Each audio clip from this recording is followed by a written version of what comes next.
So, good afternoon. I'm Julian Brooks, Senior Curator of Drawings here at the J. Paul Getty Museum. Thank you so much for choosing to spend your Sunday afternoon at this event. Hopefully just about half an hour of your time. And just to say, this is a sort of an experimental format. So I'll be very curious for any feedback at the end. If you have thoughts about what works and what doesn't work. And just to say, with this format, we're not doing questions, but if you're here in the auditorium, then I'll be up in the galleries afterwards, and it would be great to talk to you. So let's begin. And just to say that the 5 drawings that we're going to discuss now are all on display in the galleries right now. As you may know, drawings are susceptible to damage by light, so we can't display them all the time. So we rotate them through in exhibitions such as Learning to Draw. And so the 5 drawings today are either in that exhibition or in a new acquisitions display that we have just next door. And these are the 5 drawings we're going to talk about. I'm slightly regretting the running order, but we'll see how it goes. Anyway, we'll see.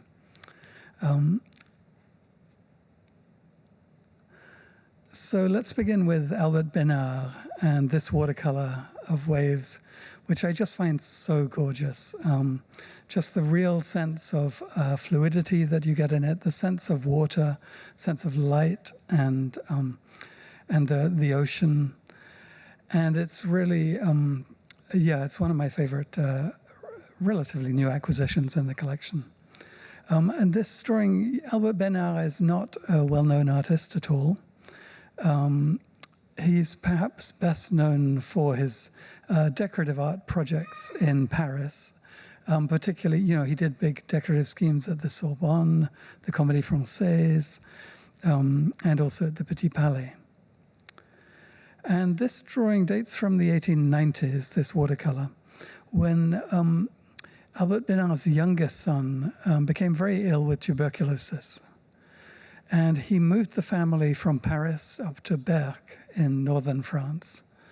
And there he did a number of beach scenes, and also this watercolor, one of the very rare depictions of a landscape or seascape in pure watercolor. And it's a work that obviously, he did some planning for. You can see graphite underdrawing, pencil underdrawing, if you look closely. And he obviously worked out exactly what was going where before he began work in watercolor. But it wasn't an accident at all. Like his choices of colors here were clearly very deliberate and very intuitive, because one of the things that I didn't realize, but that was pointed out to us by our digital image specialist, Olivia Cuzio, is that he very carefully uses the lightness of every single color here. So, for instance, if you have the image that's on the right, which is essentially a grayscale image with the chromatic information taken out, it still makes sense. Like, it doesn't look like a bunch of squiggles on the sheet, which it normally would do. But Besnard is here taking account of the weight of the colors, the lightness in the colors, and that's what gives us, our human visual brain uses that to ascertain our distance and the sense of distance and how far things are away from us. So it really, in this, it makes sense, and the way that he's used the different colors here, absolutely.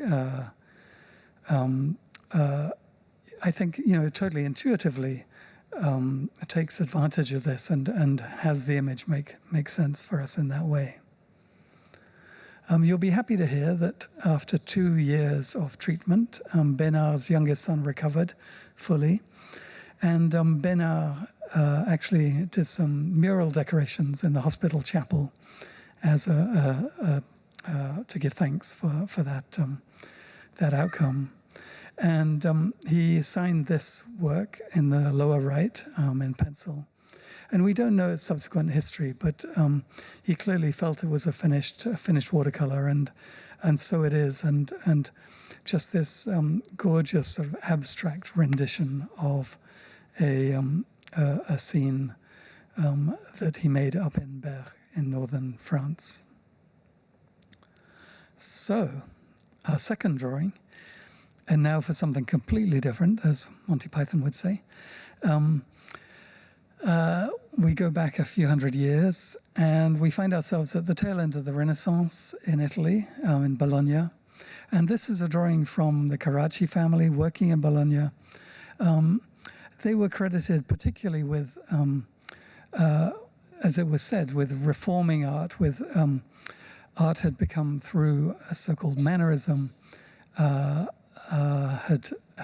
become very sort of artificial and mannered.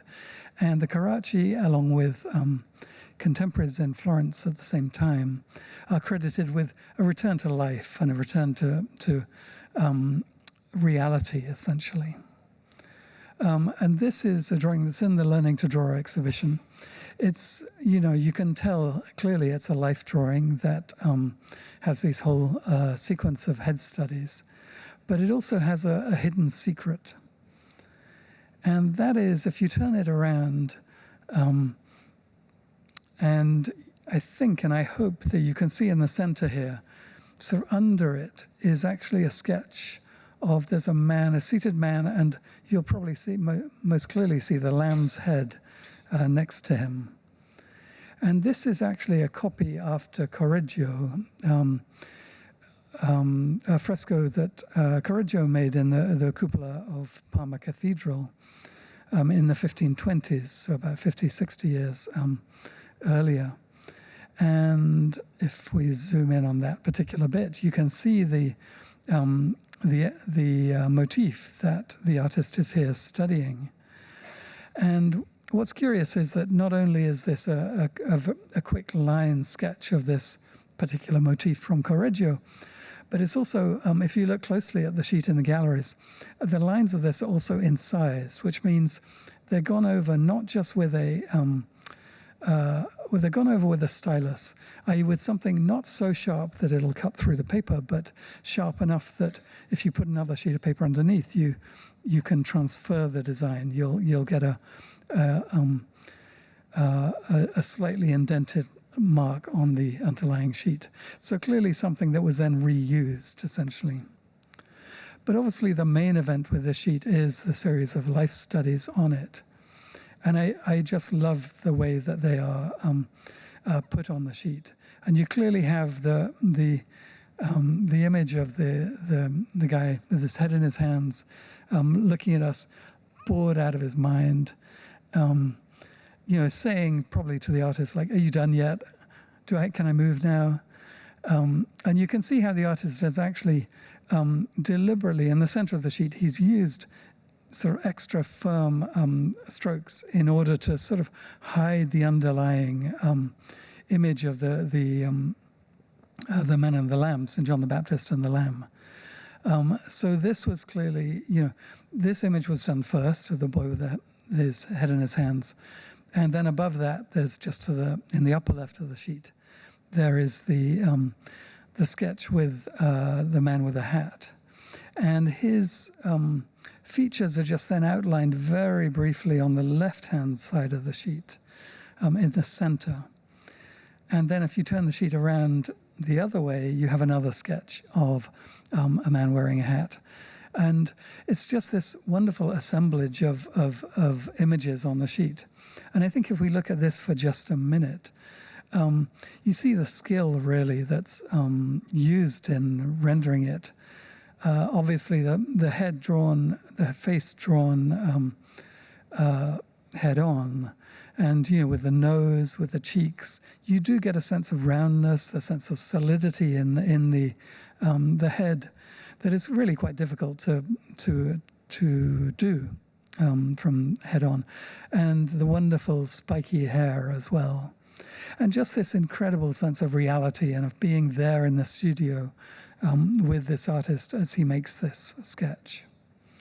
And this is what I love about drawings, particularly from this period, from the later 16th century in Bologna and Florence, the really palpable sense of studio activity that is going on at the time. And now for drawing number 3, Hilma af Klint, Sunlit Grove, about 1903. And this is a watercolor that's in the New Acquisitions Gallery. Hilma af Klint, if you know her work, you would be forgiven for looking at this and not thinking it was by her. It was done, you know, it's clearly a very representative drawing of a Swedish forest. And she's a Swedish artist who is best known for the work that she got to a little later in her career, which tends to be very abstracted, geometric forms, a lot of writing involved. She was very influenced by spirituality and theosophy, and that figures largely in her work. And this watercolor was done in an early period when she was making these sorts of works out in the woods of Sweden. And I love this, particularly looking closely. Like you'll find if you go to our galleries that we have magnifying glasses always available, and it's really such a pleasure to look close up at these works. And we can do that now using the joys of digital images and PowerPoint. So in particular, what I love about this watercolor is the way that F. Klint has used the different facets of watercolor. So here in the foreground, you have these really quite broad areas of brushed wash, and then little tiny tones for pebbles and leaves, tiny dots of watercolor that are sort of laid in for that. And for the tree that you see, the very green tree that dominates this, the right-hand side of this part of the composition, she uses opaque watercolor, which sounds like a contradiction of terms, but obviously most watercolor is translucent, made with gum arabic. But if you add lead white, you could make it opaque. And so it becomes a little more like oil paint and a little more opaque and a little has a little more body to it. So you can see in this very green tree, you can see some areas where it really has quite a lot of opacity and gives solidity to this tree. I love this close-up of some of the tree trunks that she's looking at.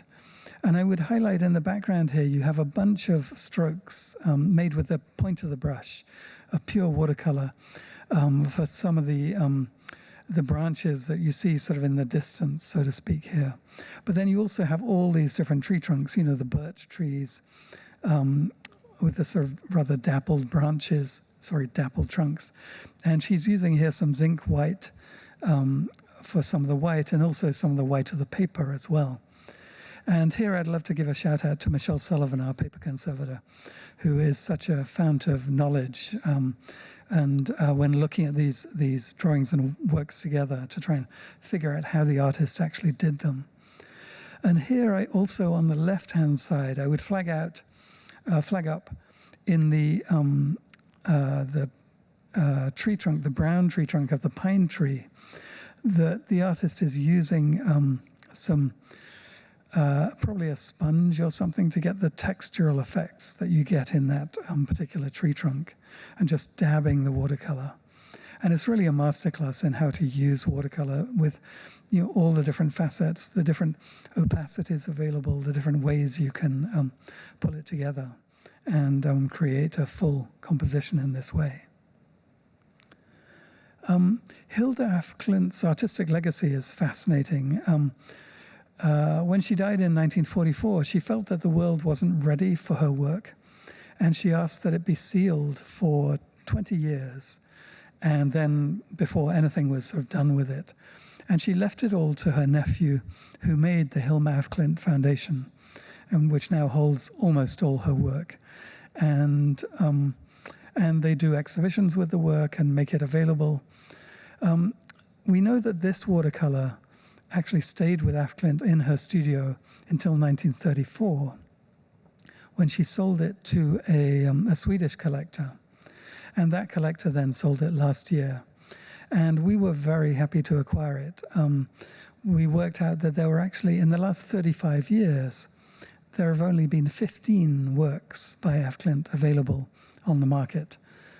So we're thrilled to add this to the Getty collection and to have it on view up in the galleries.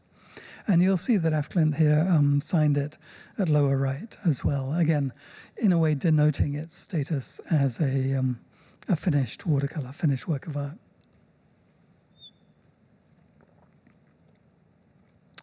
And now for drawing number 4.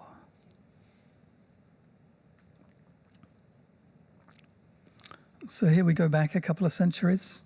And this is what I wasn't sure about, whether to do it all in chronological order or to mix and, go back and forth a little. But anyway, here we are in 1778. And this is a small sketch. It's in the Learning to Draw exhibition. It shows these women sketching at a table. And it's very immediate, very spontaneous. It's by an artist called Gabriel de Saint-Aubin, who spent his life really like recording in drawings and in prints the Paris of his age, of the Ancien Régime. And we know that he did this in a whole series of sketchbooks. In his time, he wasn't considered a sort of proper artist, so to speak, because he wasn't making the grand history paintings that were considered the proper thing to be doing, the main purpose of art at the time, as people thought. But instead, Saint-Aubin was going around Paris making sketches like this, recording everyday life, which is so wonderful for us today because we really get a palpable sense of what was going on. And in this sketch, he draws these young women sketching at a table. It doesn't seem to be a formal art class as such, but instead rather a sort of leisure activity. He uses mainly black chalk, and you can actually see this clearer, obviously, in the work itself than in the digital image, but he uses black chalk, but actually he uses, for details on the dress, and to give solidity to the chair and the table, he uses pen and ink lines, and they integrate with the black chalk, but they just give that sense of the foreground, really pulling it together to give it solidity. And there's this very charming little inscription at the bottom right in pen and ink. And you actually can't see this in the drawing, the feature in the drawing, but he makes, in this little pen and ink inscription, he says, pied en l'air, so her foot is in the air. And I think it's so charming. Like you can see, he can't really draw her foot behind the chair there, and you don't see it. But he wanted to show how absorbed she was in the activity, and how her foot was sort of distractedly, up in the air there. I've been trying to work out what they're drawing. And so if there's actually no clear, it's not clear at all.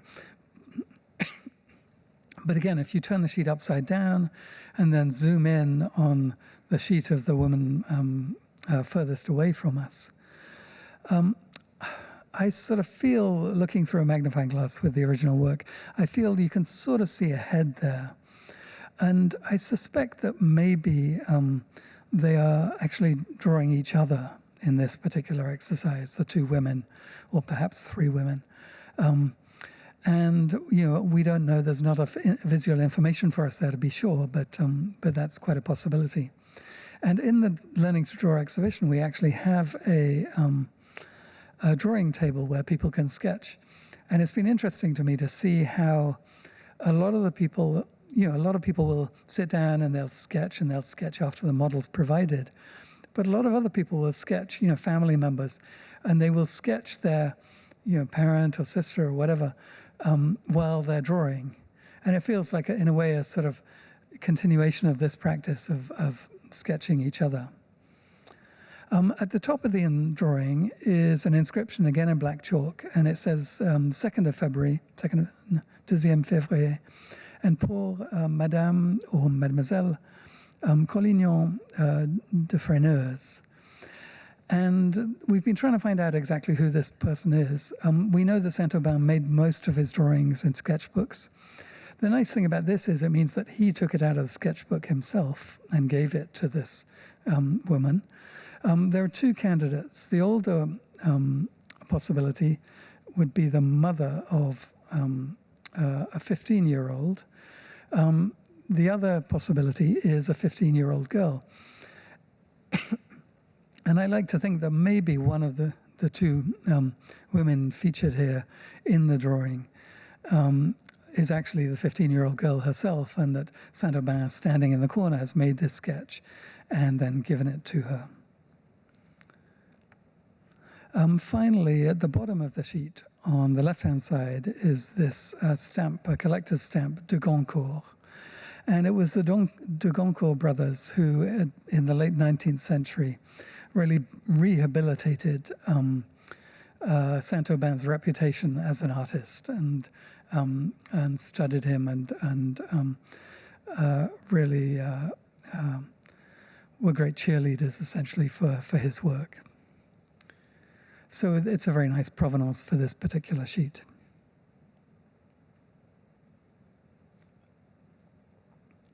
So let's move on to drawing number 5. Pete Mondrian, A Landscape near Arnhem, about 1903. And Pete Mondrian, again, if you may know his work, and if you do, you'll be very surprised to see this. Most of Mondrian's work, from about 1912 onwards, he embarked on a lot of, it became very abstract. These black lines that are either vertical or horizontal, and then with little blocks of color, normally red, blue, yellow. And but he trained as a representational artist, and he made a lot of representational work before he embarked on this abstract career, for which he's now much better known. And I just love this very large watercolor from him.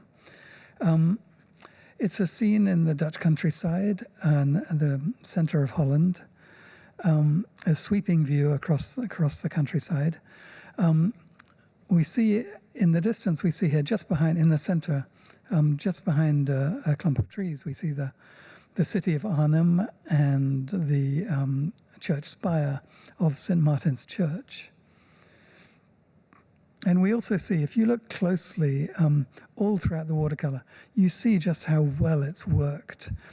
He's worked with a lot of wet in wet, so a lot of using wet watercolor, while the watercolor was still yet wet, using other watercolor on top of it to create particular effects. And you'll see how he creates sort of essentially bushes here and rows of bushes by these sort of pools of watercolor, and using the tide lines of the watercolor for the bushes. And then occasionally some opaque watercolor as well for more detailed work. And it's really, again, it's such a joy to look at this with a magnifying glass. You really get a sense of the fluidity of the wash, the way that Mondrian is using it to create this incredibly palpable landscape. And I think one of the most remarkable bits of this is actually the sense of the sun burning through the clouds at the top of the composition. And we've really puzzled over how he did this. And there's some white chalk in the sky, there's some white watercolor, but we think he used a rag to daub, to slightly just dab away some of the media to make it slightly thinner and create this sense of the haze and the sun as it pushes through the haze. And it's really, really magical. And then you can see lower down these trees that are sort of outlined, silhouetted almost, and the white that then connects them. And this is a zinc white that he's added, little touches that then just stand out and, again, create this sense of distance within the watercolor. So in this wonderful watercolor, we really see, in a way, I like to think that we see the sense of how Mondrian is sort of working his way towards the abstraction that he finally embraces. he's clearly interested in the structure of the landscape, the patterns of the fields, and the way that it all sort of connects and the space behind it. And this is what he was really trying to find. He felt that he was really looking in nature for truth and for, as he put it, for the foundation of everything. And I think perhaps you get a sense of this in the watercolor that he makes. So there we have 25 minutes. We have 5 drawings. They're really, very, very different works, and each a joy to look at in their own way. And again, I'd be very interested in any feedback that you have about this particular program and format. We won't do questions. I will be in the galleries. Obviously, if you're in the galleries, you can use some magnifying glasses, look closely. If you're on Zoom, you can, all the works in the Getty Drawings collection are available online with very high resolution, fully downloadable images through our open content program. So I would encourage you to just zoom in and zoom in. It's really, really remarkable in that way as well. So thank you so much for joining the program. And thank you so much for being here and for joining on Zoom. And thank you very much. Bye.